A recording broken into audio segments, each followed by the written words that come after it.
կարող է դուրս գալ կառավարության շենքի կողքը, տեսնել, չնայած ես կարծում եմ ինքը քաջատ տեղյակ է, որ այդտեղ մշտապես 2 ավտոբուս առնվազն ոստիկան է կանգնած այդ այգու մոտ, ինչի համար ոչ մեկ չգիտի, կլինի արդեն երևի մի 5 տարի է դրանք այդտեղ են, Էլի ռեսուրսը բերված է։ Տեսեք, իբր իր անվտանգությունն են պահում, հասկանալի է։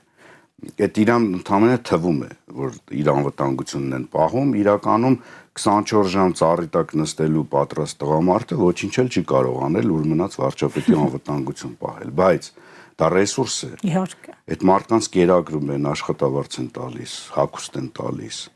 Դրա փոխարեն այդ ռեսուրսը պիտի ուղղվեր այնտեղ, որտեղ պիտի ուղղվեր, որ այս իրավիճակը չլիներ։ Այսինքն ոստիկանություն ունեցել է հնարավորություն տեղում աշխատանք տանելու օպերատիվ իր գործիքակազմով եւ այլն։ Ոստիկանության թիվ 1 պարտականությունն է։ Ինքը ուրիշ բանով չպիտի զբաղվի, հենց դրանով պիտի զբաղվի։